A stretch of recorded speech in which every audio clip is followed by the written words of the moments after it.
itu apa secara ke depan akan lebih baik secara mentally gitu buat saya gitu. Mungkin Oke. gitu lah dari saya Kak Bu, gitu menurut Oke. saya.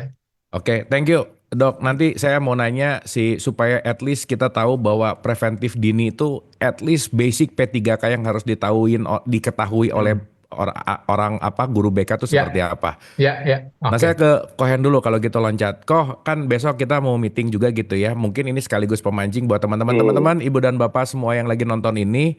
Kalau ada rasa-rasa misalnya, kayaknya perlu deh ada sesuatu dalam silabus gitu. Boleh ya, mau lewat chat, boleh lewat raise hand, boleh. Karena ini beneran lagi nyari, ya let's say gini, kayaknya anakku tuh kekurangan pendidikan apa gitu. Atau kira-kira komplain apa sih terhadap sekolah gitu. Atau apa sih di sekolah yang kira-kira perlu ada. Ini saya lagi beneran nyari data sebanyak-banyaknya karena besok mau ada meeting gitu dan mudah-mudahan ini bisa jadi satu pilot project yang seru gitu. Kohen, gimana kok? Ya, thank you ya Kang. Jadi kalau saya sih lebih concern mengenai bagaimana environment-nya dulu Kang. Ya, Environment, jadi oke. jadi environment itu penting bagi komunikasi itu terjalin dengan baik antara figur otoritas dengan mereka yang dibersamai, gitu Kang. Dalam hal ini Oke. kan, kalau kita bicara soal silabus itu kan berarti antara guru dengan murid nih, ya. Nah, makanya environment itu bisa dihadirkan dari figur otoritasnya yang mampu memahami secara utuh, ya, dari pola pikir, pola perilaku sampai ke pola pola anak ini tumbuh kembang anak ini gitu loh dari sisi jiwa gitu loh. Nah, makanya silabus itu diharapkan bisa membawa sebuah eh, praktikal yang bisa diaplikasikan menuju sebuah kesadaran kolektif di sekolah itu sendiri gitu Kang. Ya, jadi para guru ini sebagai figur otoritas ini ya bagus sih sebenarnya dari Menteri Agama itu kan soal bahasa cinta itu kan. Hmm, Nah, makanya mungkin yang di awal itu adalah bagaimana silabus itu mempertemukan guru-guru yang sudah tanda kutip selesai dengan luka batinnya misalnya. Ya, karena dari pengalaman guru-guru itu sih sebenarnya benang merahnya kan sama nih soal cinta nih. Dari hmm, kekurangan cinta, orang luka batin itu kekurangan cinta Kang, secara esensi. hmm. Dia bisa menemukan cinta kembali dan memberikan cinta ke diri sendiri dan dia bisa berbagi pengalaman soal bagaimana melampaui kekurangan cinta menuju bisa memenuhi cinta ke diri sendiri. Kalau Nah, jadi jomblo silabus kekurangan itu cinta nggak kalau jomblo? beda, karena kan jomblo Oh bukan dari beda. figur otoritas. Oh iya beda beda beda. Iya. Dok Luka jangan batin kan dari ketawa-ketawa figur dok. otoritas. Nah, Iya tuh. mudah-mudahan silabus itu bisa ditarik benang merahnya bagaimana guru-guru yang bisa bercerita dulu gitu Kang, ya. Hmm, Sehingga dari silabus itu guru-guru ini bisa berkomunikasi lewat experience dia sendiri ya mengenai melampaui luka batin. Nah, kalau ada masalah mungkin di situ akan dimasukkan pembelajaran mengenai bagaimana sih simpelnya gitu. Nah, setelah itu silabus itu akan diarahkan bagaimana membersamai si anak. Ya pastilah ya di ranah tubuh fisik, di ranah tubuh mental. Tubuh mental itu kan soal perasaan, soal manas sama jiwa nih. Oke. Dengan di ranah spirit nih. Artinya eh, artinya tubuh mental yang sudah selesai dengan manasnya sendiri gitu Kang. hmm. Ya. Jadi dia Oke. sudah di luar manas jiwanya, bukan di dalam manas. Itu perbedaannya tuh, tubuh mental yang baik atau tidak baik gitu loh. Ya. Jadi dia jiwanya sudah di luar manas, karena apa sudah tidak ada luka batin lagi. Nah, baru masuk ke ranah spiritual tuh. Hubungan dia dengan koneksi dengan eh, sang pencipta ataupun dengan yang semesta gitu loh, dengan sistem hukum alam semesta itu. Nah, jadi awalnya kan ada tubuh fisik, ada yang nanti tubuh fisik itu soal makan, minum, istirahat, ya kan? Tubuh mental itu soal diskusi. Jadi ada dihadirkan sebuah sesi khusus untuk berdiskusi itu. Kayak Dok Rama bilang konseling lah misalnya kan. Karena pengalaman Darren sendiri ya Kang ya, kalau dia ada beberapa guru tuh yang memang bisa mengakomodir itu Kang. Dia Hmm, bisa ngomong ke saya, Tapi nanti jemput Darren nih sejam lagi ya setelah jam keluar ya. Kenapa? Dia ngobrol dia. Berdua ngobrol dengan gurunya yang tanda kutip dia sudah berkesadaran gitu loh. Dia bisa mengakomodir ke cara Darren itu ingin berekspresi gitu loh. Dia ingin berekspresi. Bisa nggak kalau misalnya kita nih ada misalnya ada acara-acara seperti ini dengan teman-teman lain. Nah jadi di situ tuh dia bisa berekspresi. Nah Hmm. masalahnya adalah nggak semua guru bisa begitu dia masuk ke SMA dia berganti guru. Nah guru sekarang nggak bisa tuh. Nah, jadi di situ ada seleksi dari gurunya dulu, dari figur otoritasnya dulu gitu kan. Mudah-mudahan silabus itu mengakomodir figur otoritas dan juga murid ke depannya gitu. Oke, oke. Thank you kok, thank you. Teman-teman ibu dan Ya, bapak yang dirinya adalah orang tua yang anaknya lagi sekolah atau punya pengalaman, nanti tolong di list ada komplain-komplain apa terhadap sekolahnya, yang mungkin nanti kita bisa bahas bahwa di sekolah aku tuh anaknya gini atau kurikulumnya gini, nanti kita mau mau mau pendataan gitu ya kira-kira. Anyway, beberapa hari yang lalu tuh out of nowhere saya diundang sama anak SMP untuk podcast gitu, SMP nih ya. Nah mungkin saya pengen nanya sama Dokter Rama sih.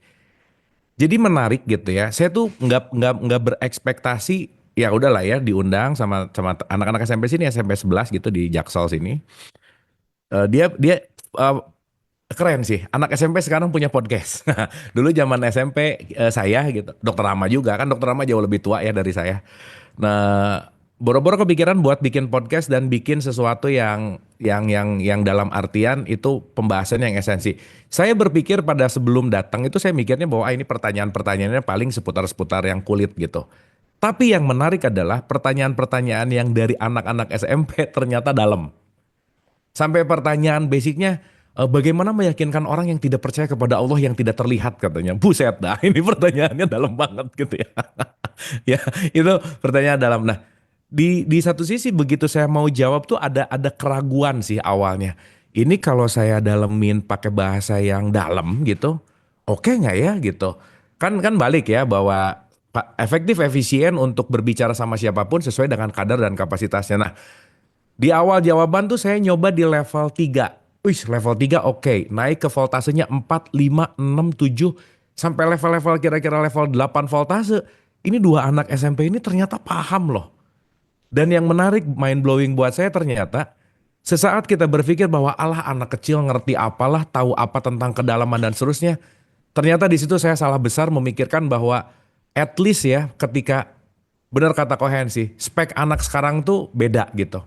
Ternyata kalau udah mulai dibawa-bawa ke arah-arah pembahasan yang dalam tanda petik gitu ya, ya ternyata ternyata bisa catch up gitu ya. Dalam artian ada ngertinya juga gitu, meskipun mungkin nggak terlalu gimana, tapi at least ada sesuatu yang sparkling di dalam pikirannya bahwa iya ya gitu. Nah, dari sudut pandang kejiwaan psikiater Dokter Rama gitu ya, de- gimana sih ukuran kita bisa ngomong hal yang esensial sama anak-anak gitu misalnya. Kan kita juga sebagai guru penting untuk ngerti juga gitu ya tentang pertumbuhan pola jiwa bahwa kapan sih saat yang tepat untuk ngomongin hal esensi kepada seorang anak gitu. Gimana pandangan Dokter Rama, Dok? Jadi gini Kang Abu, jadi balik lagi ya, tergantung pola pengasuhan anak, satu, kedua sifat anaknya gitu ya, tipe-tipe kepribadian. Jadi itu buat saya harus diakses di awal kayak Kang Abu kan, mungkin kemungkinannya anak-anak yang bikin podcast ini tipe-tipe memang yang lebih dewasa dari usianya gitu.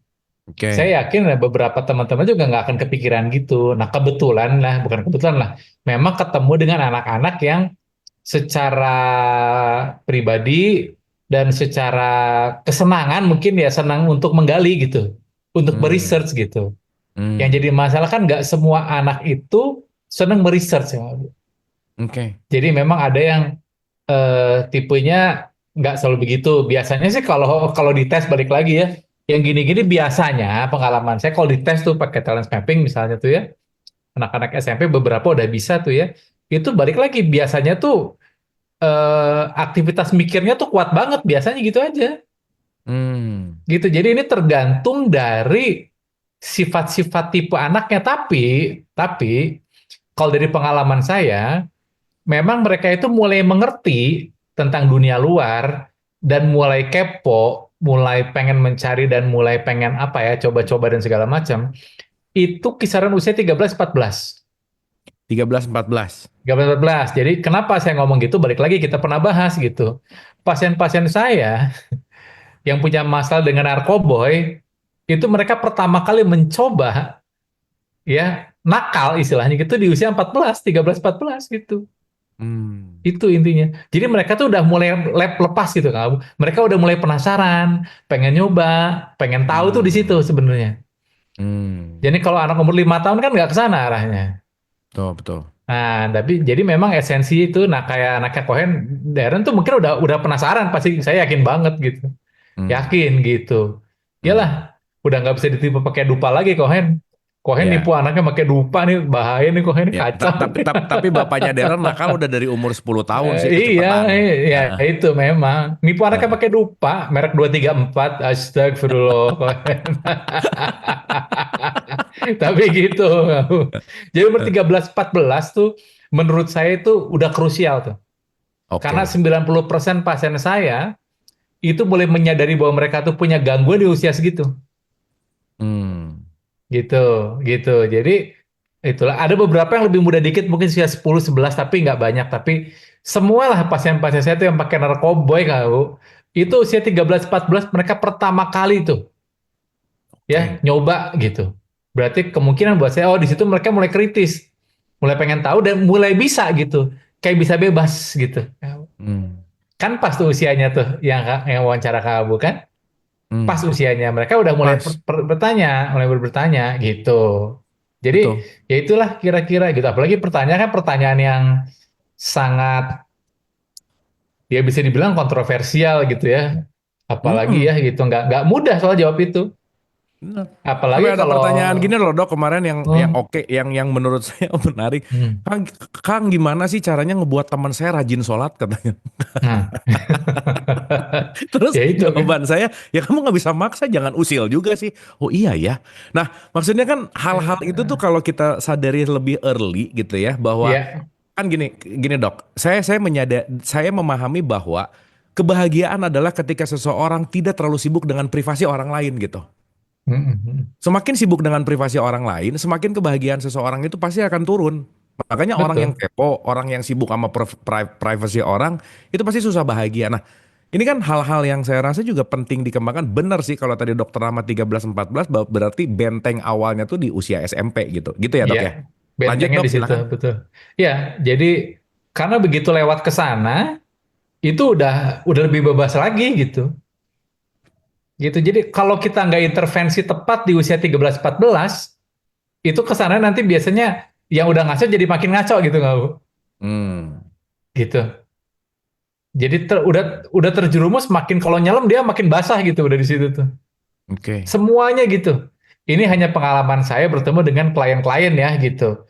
Nggak tahu dari sisi sudut pandang psikologi lain gimana nih. Tapi ya tadi inner child itu baru mulai dirasakan usia-usia segitu biasanya. Betul betul. Gitu inner child gitu. Cuma karena nggak tahu apa namanya nggak punya wadah untuk berbicara gitu. Ya mereka berbicara dengan teman-teman yang ada yang nggak bener, ada yang bener kan gitu masalahnya. Hmm, Ada yang nanti bahasanya Kang Abu, ada yang nanti eh, larinya ke arah-arah spiritual itu dengan cara ritual-ritual gitu kan. Ada yang dengan cara nakal dengan misalnya mohon maaf pakai obat-obatan gitu. Ada yang jadi nakal dengan apa namanya dengan apa perilaku mereka lah gitu, ngebully lah apalah itu macam-macam gitu. Tapi oke. poinnya adalah 13-14 tahun tuh ya, SMP lah ya, itu mulailah semuanya terjadi tuh. Karena saya juga mikir-mikir kayaknya mulai agak-agak nakal tuh usia-usia segitu gitu. Hmm, Waktu SD kayaknya nakalnya nakal nakal lucu-lucu aja gitu. Nah gitu. iya. SMP tuh udah mulai-mulai tuh. Ya, Hmm, saya ingat tuh bahkan waktu SMP tuh ada teman saya tuh udah mulai nawar-nawarin cimeng tuh Kang Bu. Oh, ya. hmm, Itu SMP saya. hmm, Itu yang ngerasa sama saya begitu ya gitu. hmm, Pacar-pacaran tuh ayang baby tuh mulai SMP tuh. hmm. Biasanya tuh udah pakai Benar-benar. couple-couplean tuh biasanya SMP gitu. Hmm, Kalau hmm. kakak Bu kan dari SD kayaknya kan saking auranya sangat luar biasa kalau kakak Bu kan. Paduka nih beda lah Nah, auranya kalau lah ya, sekarang aura tuh sulap. bahasanya udah official, Dok. Udah official lah ya gitu. Ah, Jadi gitu. benar-benar, benar-benar. Gitulah kira-kira Bu ya Tapi gitu. so far ya, ini respon-respon dari netizen-netizen adalah nggak tahu kenapa nih. Rata-rata komplain sama guru BK yang apa guru-guru lah ya khususnya yang nggak perhatian, terus malah Hmm. jadi banyak ngegosip, malah juga cuman main handphone gitu. Ini komplain-komplainnya dari berarti dari bagaimana quality di guru gitu ya. Tapi poinnya Iya, kita penting menyadari bahwa eh benar kata Kang Ari tuh ya, benteng pendidikan itu sebetulnya di rumah sih. Karena kan sama guru mah paling mungkin berapa jam, tapi jangan lupa bahwa yang lebih lama adalah di rumah. Jadi maksud saya ya kita penting juga bekerja sama antara lingkungan sekolah dan rumah gitu. Jadi artinya siapapun orang tua di sini sangat jangan jadi laundry system gitu. Jangan iya. berpikir bahwa sekolah itu laundry, pulang dari sekolah anaknya akan rapih gitu. Ketika anaknya pulang kusut, datang ke rumah, ke sekolah, gurunya dimarah-marahin gitu.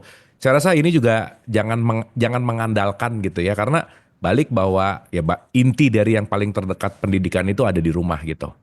Thank you. Madrasah mungkin Kang Abu. Madrasah Madrasah, utama, madrasah pertama tuh keluarga buat saya gitu.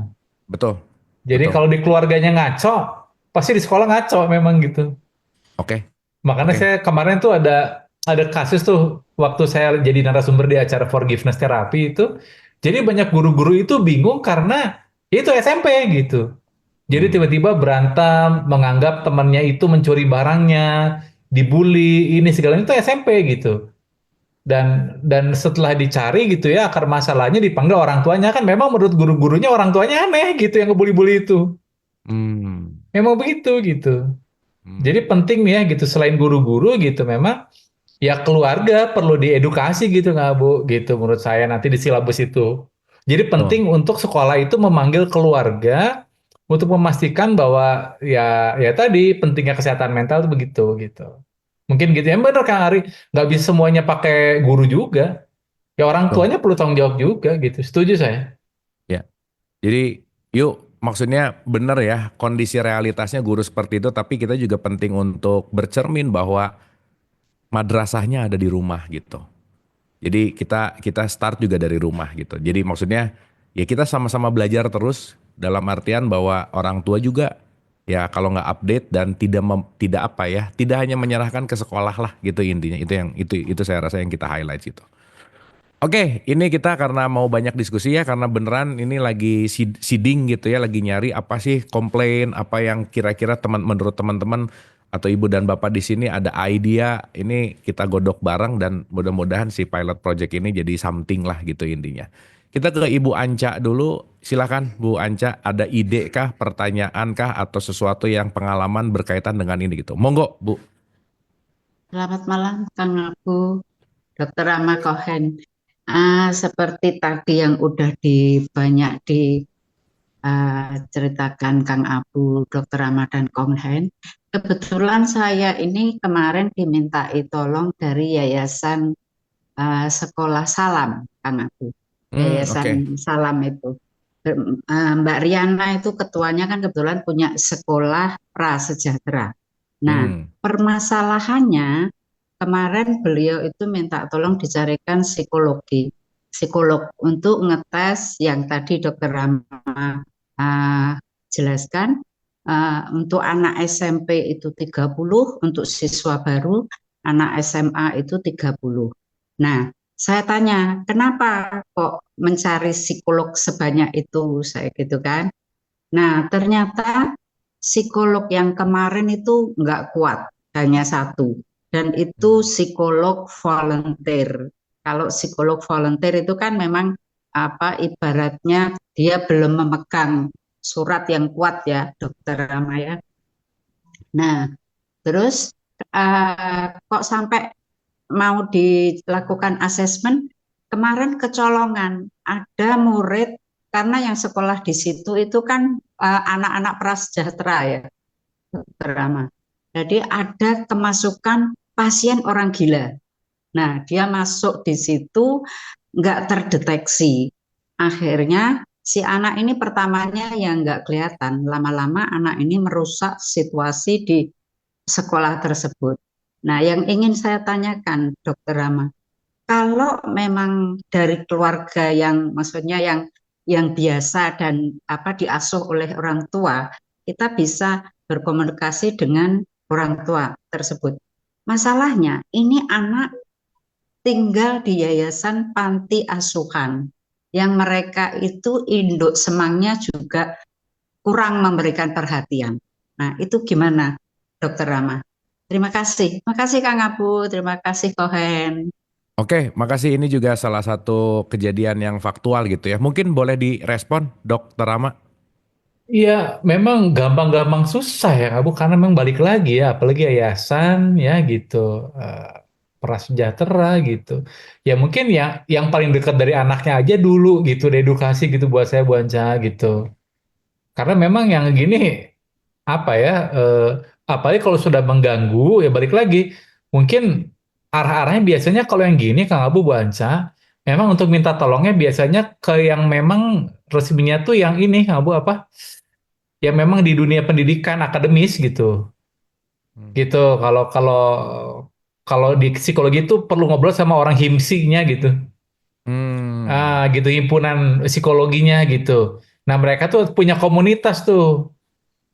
Gitu, nggak Bu gitu. Nanti mereka akan diskusi gimana langkah-langkahnya. Mungkin mungkin bahasanya kalau yang teman-teman mungkin pernah dengar ini tuh kan bagian dari mental health first aid namanya. Jadi pertolongan pertama pada kesehatan mental gitu ini tuh. Nah, makanya perlunya ada pelatihan-pelatihan itu tuh buat apa gitu. Biar guru-guru tuh minimal aware gitu di awal gitu. Balik lagi deteksi dini kan Kang Abu gitu. Hmm. Kecolongan tuh karena nggak paham gitu. Nah kalau paham akan beda gitu. Dan saya benar buatnya memang akan kewalahan. Karena kewadahan orang Sunda bilang kalau gini banyak banget Kang Abu gitu. Nggak Hmm. mungkin gitu. Makanya perlu banget gitu teman-teman mungkin di luar bahkan di luar psikologi gitu ya. Orang-orang seperti Kang Abu, Kohen gitu ya, yang memang nggak ada latar belakang psikologi, tapi cukup memahami masalah-masalah emosi gitu. Kita butuh apar-apar yang banyak. Balik lagi tadi Kang Abu, P3K-nya harus kuat gitu.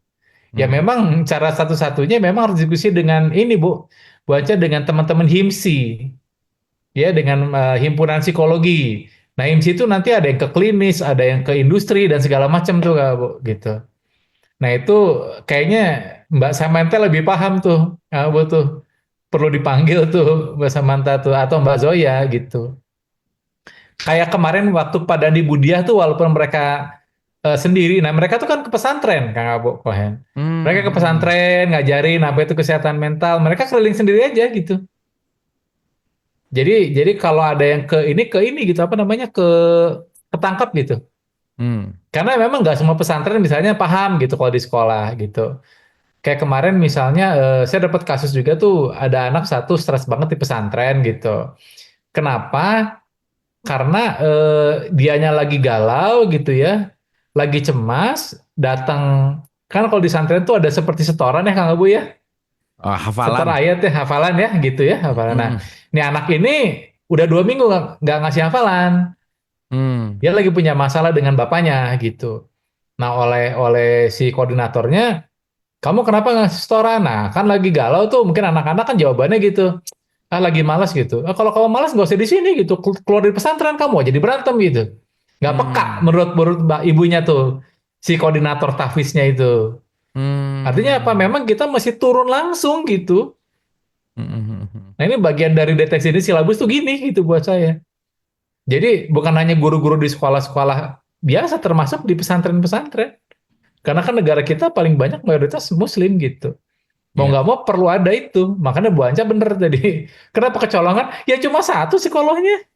Hmm. Nggak mungkin lah dia bisa nge-handle semuanya gitu.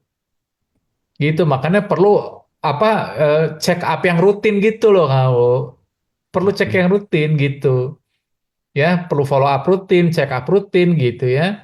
Perlu ada apa ya silabus yang mengena gitu memang. Jadi betul baca. Kalau bingung-bingung mah cari orang himsi aja baca. Karena mau nggak mau mereka yang paling ini jumlah psikolog tuh lebih banyak dari psikiater kan Kang Abu. Jadi Hmm. pasti mereka punya tenaga lah ya Oke. gitu. Apalagi volunteer, waduh capek banget, capek banget. Kebayang sama saya. Jadi ngerti saya perasaan Bu Anca gitu. Jadi memang harus ada gebrakan lah gitu bahasanya Kak Abu lah gitu. Mm-mm. Sebenarnya By the anak-anak way, IMSI pun banyak banyak yang sudah melakukan gerakan, cuma mungkin nggak semua punya kebutuhan itu kan Kak Abu ya. mhm. Itu yang jadi masalah gitu. Oke. Oh By the mahal tuh way, katanya tuh. Ada yang iya ngecat sih. mahal katanya. Ya makanya perlu ada yang jiwanya jiwa surfing memang Kang Abu gitu. Makanya perlu sponsor dana tuh itu. Hmm. Itu sih. Abu.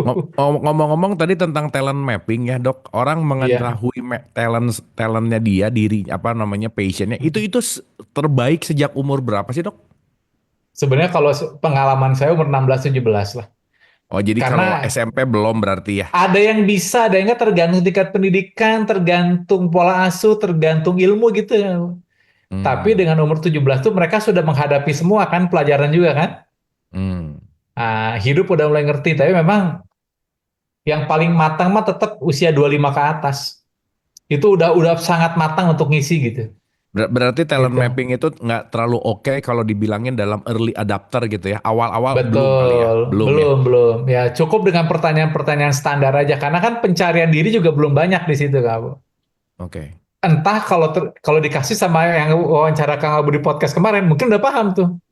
Hmm. Jadi tergantung anaknya juga. Waktu saya penyoba anak umur 9 tahun ada yang bagus hasilnya. Oke. Ada. Jadi masih masih dan lagi pula kalau ngomong talent mapping itu dia hanya melihat aktivitas produktif. Tapi dia nggak bisa ngelihat gejala-gejala patologis dari psikologi gitu. Gejala-gejala gangguan dia nggak bisa ngelihat gitu.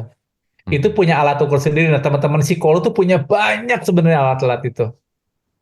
Gitu sebenarnya. Mungkin gitu ya. Oke. Thank you dok. Terima kasih. Ya.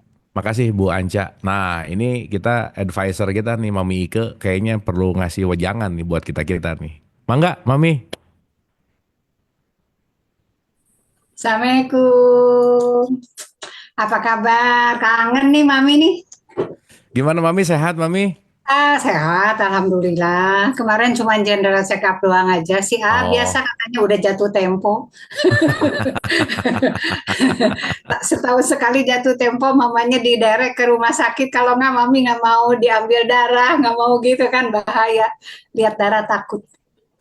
Ya. Oke, ini Oke. Gimana cita-cita Mami? Mami yang terkabul ya tentang silabus. Nggak nyangka ya udah bicara silabus nih sekarang, udah dari sekian belas pertemuan.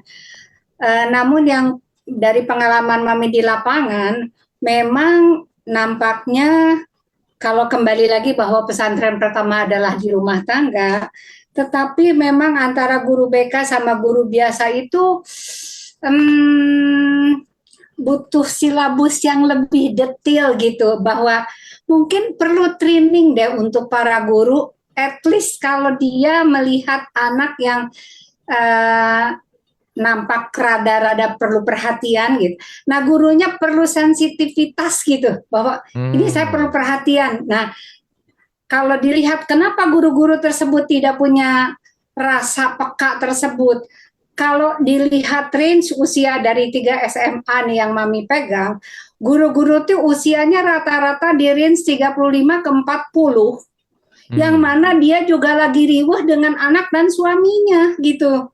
Hmm. Jadi kalau Mami datang ke sekolahan tersebut, malah si guru-guru itu ngerubunin Mami curhat. Kan riuh. Ceritanya jadi lain gitu.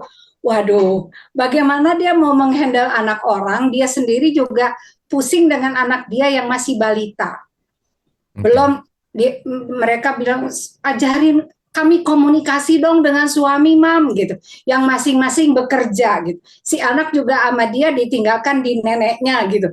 Nah jadi sebetulnya banyak sekali guru itu di kondisi kalau boleh diambil persentasenya 75 sampai 80 tuh suami istri bekerja.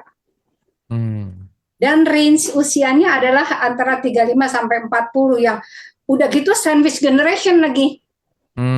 Gak menanggung beban orang tuanya gitu. Nah ini kelas menengah ke bawah banget rata-rata guru ya. Sehingga dari situ sebetulnya mungkin ya ini bicara sama siapa ya. Kita training guru-guru yuk. Menarik, menarik Mami. Itu training guru-guru itu udah ada di silabus saya pribadi yang konteksnya akan disebarkan. Itu bentuknya retret sih, Mami.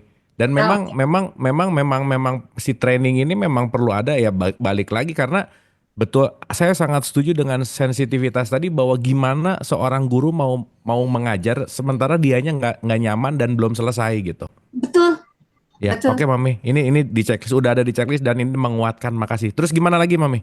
Yang selanjutnya adalah dari materi yang ada, ini dari grup Mami laporannya. Sangat jatuh cinta sama materi Cohen, tapi mohon diulang lagi pelan-pelan katanya. Hmm. Cool, terlalu tinggi katanya. Terlalu Oke. tinggi. Jadi ini beberapa guru yang berada di grup Mami seneng dengerin berulang-ulang, tapi rasanya ingin diterangkan lebih lanjut lagi. Ini Mami udah catat nih materi Cohen, minta diulang paling tidak 2-3 kali. Lalu yang kedua yang minta diulang lagi tentang kecerdasan emosi. Nah masalahnya kan ini guru-guru yang ada di grup kami juga ada yang di luar pulau ya. Lalu masalah materi yang dicurhatkan oleh para guru yang range usia tadi yang sudah Mami katakan adalah masalah pernikahan yang hubungannya sama ada luka batin baru gitu. Dia baru pernikahan 5 tahun kok udah ada luka batin tuh gimana ya. Kemudian sudah ada komunikasi yang sangat terputus banyak dan masalah parenting. Jadi ternyata si guru tuh punya problem itu.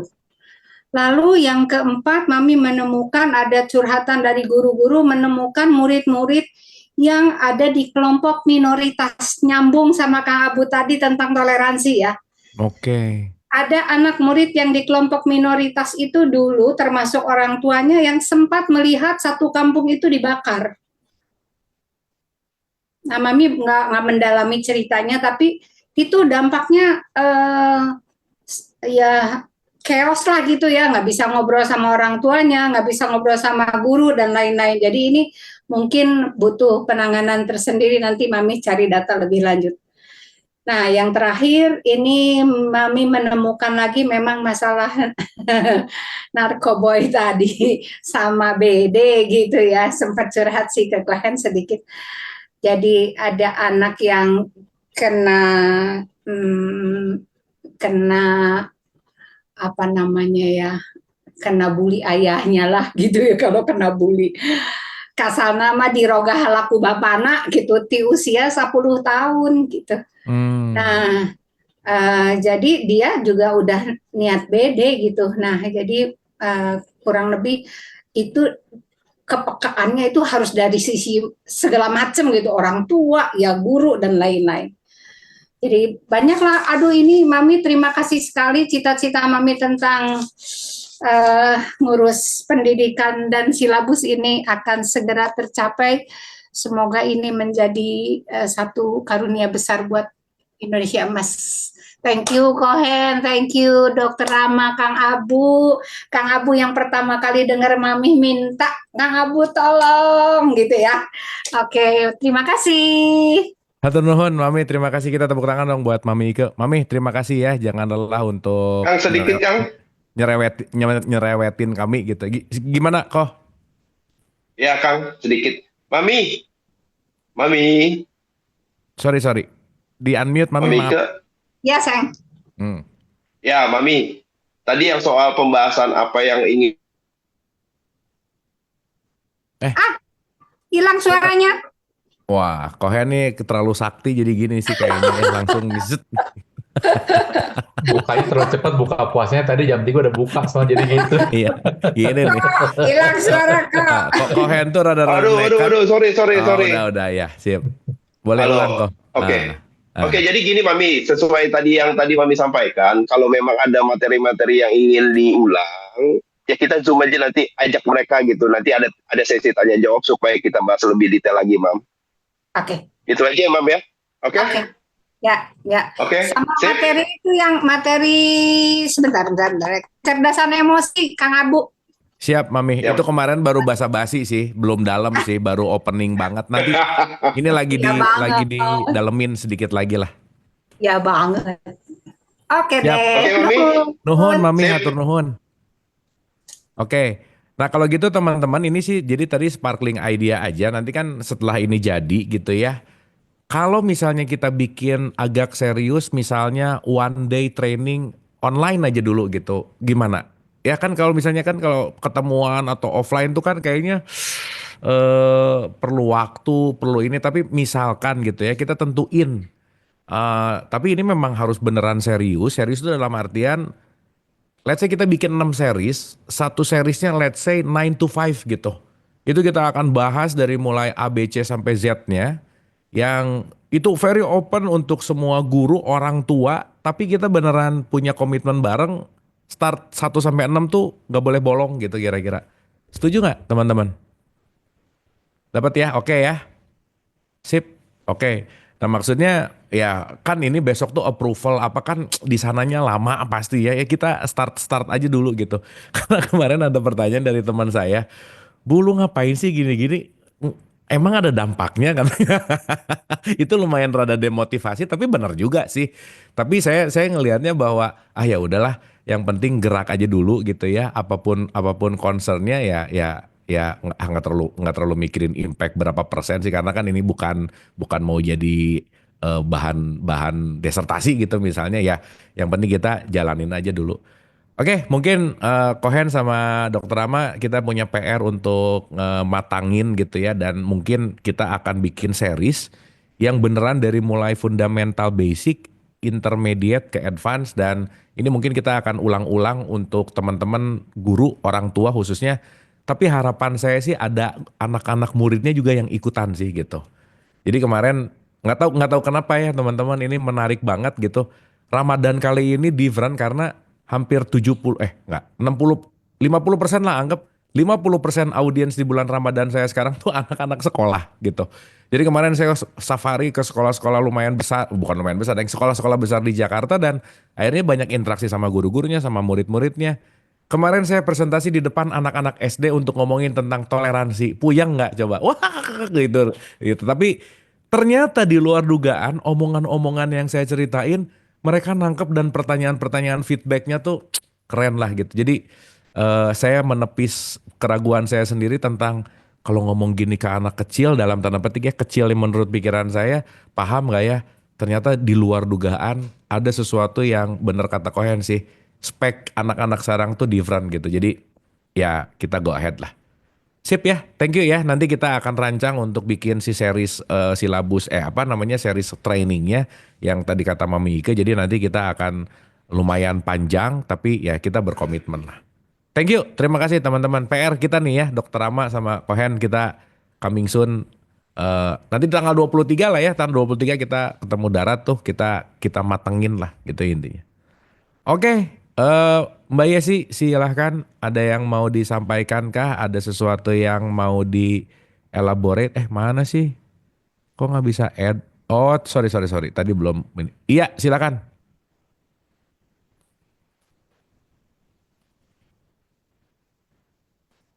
Sorry, nggak bisa. Ya, Nah, oke.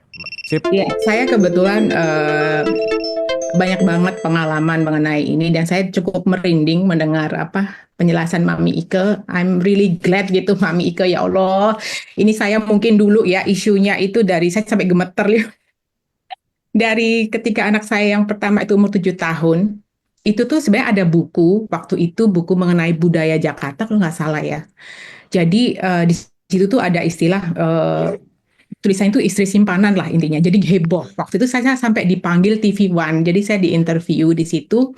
Kebetulan ada Pak Arif Rahman sama satu lagi Kemendikbud Jakarta Barat. Jadi mengenai buku itu. Karena anak kelas 2 SD ditanyain, dia nanya ke teman saya, "Mama, istri simpanan tuh apa?" Ya, yang disimpan di lemari. Hah?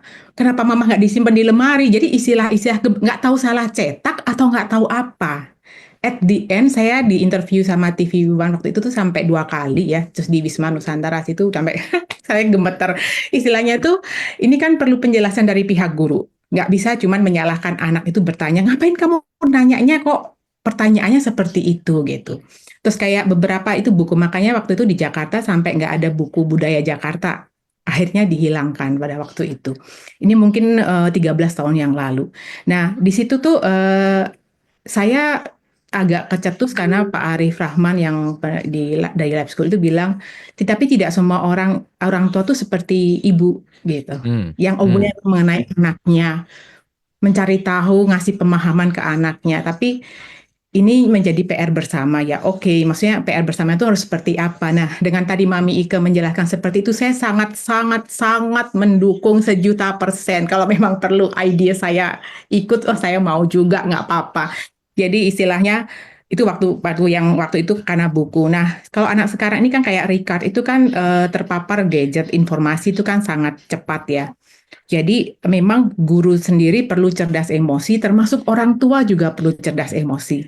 Karena terkadang orang tua itu overprotective. Jadi dia harus mengetahui apapun kegiatan yang ada di anaknya tuh sampai guru tuh mungkin agak kewalahan untuk mereport ke orang tua nih. Misalnya ada outing, field trip kemana tuh, kita kan sebagai orang tua tuh kadang suka kepo nih. Anak lagi ngapain sih, ada apa sih, ada report apa. Kayaknya kalau dulu kita sekolah kan nggak sampai segitunya mengontrol guru gitu ya. Mengontrol sekolah gitu. Jadi sebenarnya di sini ada sistem trust antara kedua belah pihak menurut saya. Karena mau bagaimanapun tidak bisa kita 100% misalnya anak saya sekolah di sekolah muslim misalnya nih. Terus dia harus hafal ngaji doa ini tanpa kita di rumah juga menjadi pondasi kan gitu. Nggak bisa pasrah total 100% sedangkan di rumah sendiri nggak ada praktek misalnya nih.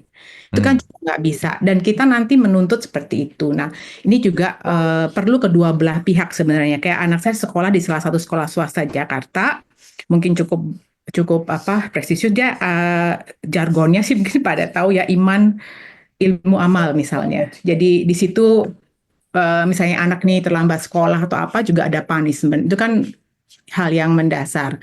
Nah, misalnya juga ada beberapa yang keterlibatan orang tua sebenarnya juga ada. Cuman misalnya 30% orang tua untuk kegiatan anak-anak ya, atau dilibatkan maksudnya dalam koridor tertentu kan. Makanya ada komite orang tua murid dan segala macam itu. Terus sekolah sendiri kan juga punya kewajiban adalah misalnya memberikan pengetahuan dan segala macam. Nah, kalau di salah satu sekolah anak saya itu dulu temennya yang nilainya bagus misalnya di bahasa Inggris misalnya dia 100, dia boleh mementor anak teman-temannya 5 orang ngajarin gitu ya. ngajarin. Jadi teman-temannya itu pun nggak merasa tertinggal dan si anak yang pandai ini juga nggak merasa gue paling pinter juga enggak. Jadi akhirnya tuh ketika besar itu kan tuh waktu itu dia SMP. Ketika SMA terus terang anak saya mungkin yang satu-satunya sekolah di swasta PTN, enggak PTN tapi universitas swasta. Tapi sampai sekarang tuh mereka tidak ada, kok dia di negeri kok gue enggak, itu kan dulu gue yang ngajarin. Enggak tuh, enggak ada begitu. Malah yang saya tuh takutnya saya yang enggak cerdas emosi, saya yang sedih nih anak saya tertekan, enggak. Ternyata enggak loh. Ya, jadi saya setuju juga dengan Dokter Rama tadi bahwa keluarga, ya pola asuh segala macam. Nah, memang tidak semua orang tua mencari tahu untuk belajar bertumbuh bersama. Ya, memang semua balik lagi sesuai dengan lingkungan support sistemnya. Dan kalau sekolah seandainya tadi guru-guru yang curhat ke Mami Ike bisa difasilitasi dengan baik, misalnya ya misalnya dari Kang Abu, Dokter Rama dan Kohen ini bisa menginisiasi itu. Wah, saya tuh luar biasa, saya sampai merinding. Saya terus terang karena ini saya itu ya pengalaman saya tuh nge-fight untuk anak-anak saya sendiri aja cukup sulit gitu. Apalagi orang-orang yang lebih banyak lagi gitu loh. Kalau tidak dengan sistem yang kita rubah gitu. Ya direvisilah sedikit gitu antara mental health ini gitu. Terus dan kalau guru sendiri tidak cerdas emosi ya itu juga kasihan. Ya saya paham yang Mami Ike jelaskan mereka, karena anak saya pun mengalami ketika gurunya rempong ngurusin anaknya, saya bilang udah Miss datang aja ke rumah gitu, anaknya diajak misalnya. Jadi saya ya kebetulan saya mungkin masih bisa mentoleransi itu, tapi kan tidak semua bisa mentoleransi itu. Jadi sama-sama sih kalau menurut saya. Cuman memang terkadang ya saya juga paham orang tua itu suka bablas gitu loh Kang Abu. controlling ke sekolah itu sangat apa sih kayak ya tahu-tahu ke sekolah marah apa sebenarnya komunikasi itu kan penting. Nah terus kayak mental health assessment ini kebetulan nanti minggu depan anak saya ada juga nih apa Dokter Rama. Jadi saya juga tadinya agak bingung apa sih ini. Jadi mengundang untuk mengikuti mental health screening yang diadakan oleh Life Center. Jadi ada mental health. Jadi untuk bullying ini.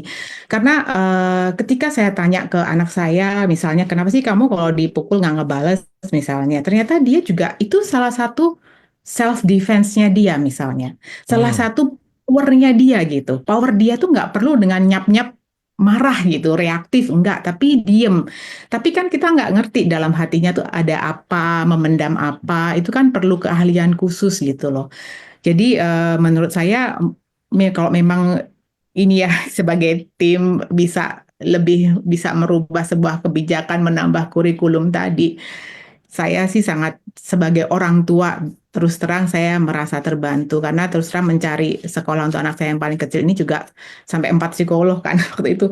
Oke diminta untuk basket, saya udah jalanin basket 2 tahun nggak bisa juga ternyata. Ternyata anaknya nggak suka lebih suka yang individu exercise misalnya ya ternyata dia oke sekarang perkembangannya piano robotik yang individual tapi he is enjoy tapi kan tidak baik lagi itu assessment itu memang perlu waktu saya baru memahami setelah 7 tahun dan setelah juga pernah ngomong di sini and then dapat masukan dari Kang Abu Kohen, Dokter Rama sama Mas Ori kalau nggak itu saya ingat sekali. Akhirnya saya merubah itu semua. Sekarang perkembangannya cukup bagus.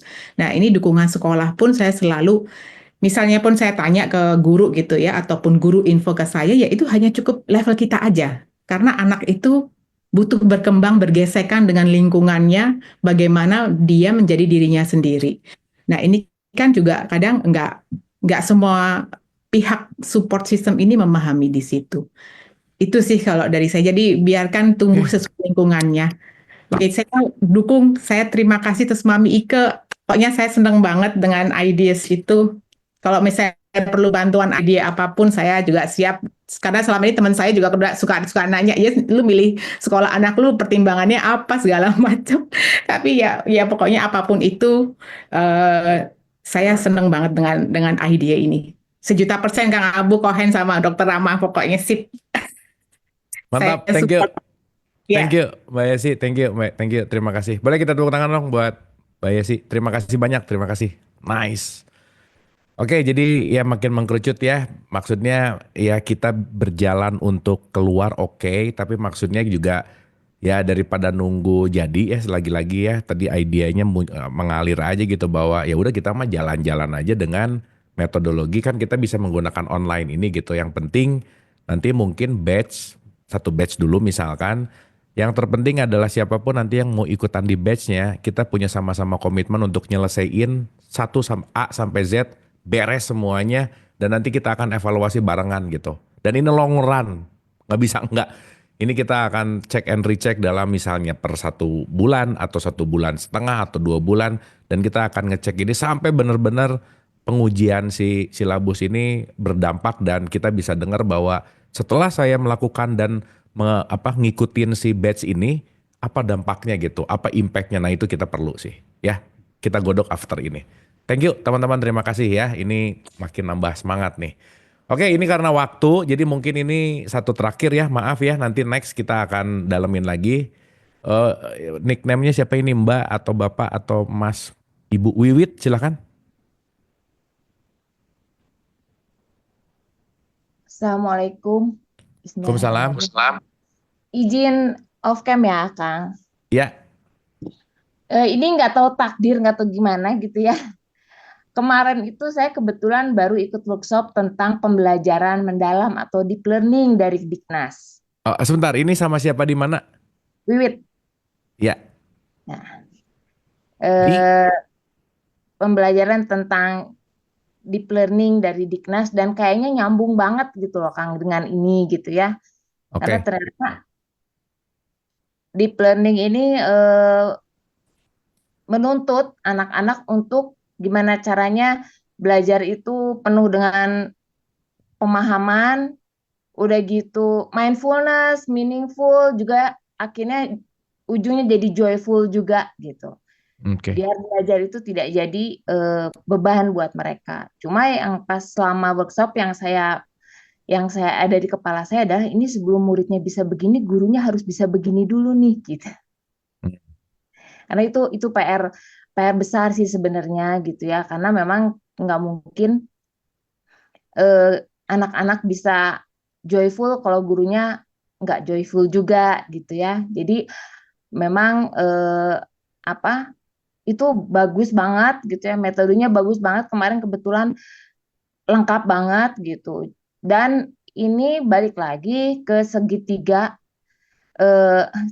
emas ya, antara orang tua, murid, dan guru gitu. Karena nggak mungkin gurunya aja yang joyful, tapi orang tuanya banyaknya kendalanya adalah ketika kita berusaha untuk memberikan pelajaran yang menyenangkan gitu ya, tapi tidak disambut dengan orang tuanya juga mandek gitu. Kebetulan kalau RBS sendiri nih Kang Abu, ini metode ini udah kami dari awal RBS tuh sudah mulai dirintis sebenarnya, dan emang outputnya luar biasa. Jadi akhirnya tidak pernah ada anak yang terlalu sulit sebenarnya ketika kita berusaha memahami mereka dan menerima mereka gitu ya. Dan outputnya juga bisa lebih maksimal gitu. Cuma memang karena kita kan memang skala kecil ya Kang gitu ya. Gurunya juga muridnya hanya 5 apa 6 gitu ya. Terus guru-gurunya juga memang kebetulan yang datang ke RBS juga memang yang datang guru RBS tuh harus mindful, harus joyful gitu ya. Kayaknya kalau enggak mau udah nggak pengen ngajar aja kayaknya gitu ya. Cuma makanya di RBS aja yang gurunya sudah begitu tetap terkendala dengan orang tua yang ketika tidak bisa diajak kerja sama. Makanya kenapa di RBS juga rencananya kita pengen bikin sekolah ibu nih Kang. Oke. Karena ya suka nggak suka ya kuncinya di situ, mau nggak mau gitu ya, kita nggak bisa cuma sekedar ngomongin anak aja gitu ya, karena memang anak juga dititipinnya bukan ke guru tapi ke orang tua gitu, mau nggak mau orang tuanya juga harus punya effort lebih untuk ini gitu. Jadi mungkin itu sih Kang, nanti saya kirimin deh ke Kang Abu Boleh, filenya. saya nanti kita meeting ya, kayaknya teman-teman yang mau terlibat untuk penggodogan si silabus ini, kayaknya kita bentuk small group dulu ya, yang sangat berpengalaman gitu ya, dari Teh Wiwit, Bu Wiwit gitu, atau Teh Nancy gitu, misalnya Mami Ike, atau siapa gitu, karena saya rasa perlu banget juga yang terjadi di lapangan tuh seperti apa gitu. Jadi kita bikin small group gitu ya, terus kita lihat dulu, kita bikin vis diagramnya gitu misalnya, wah semuanya baru nanti kita kerucutkan gitu. Kalau Jadi saya secara nanti mohon bantuannya Bu Wiwit. kalau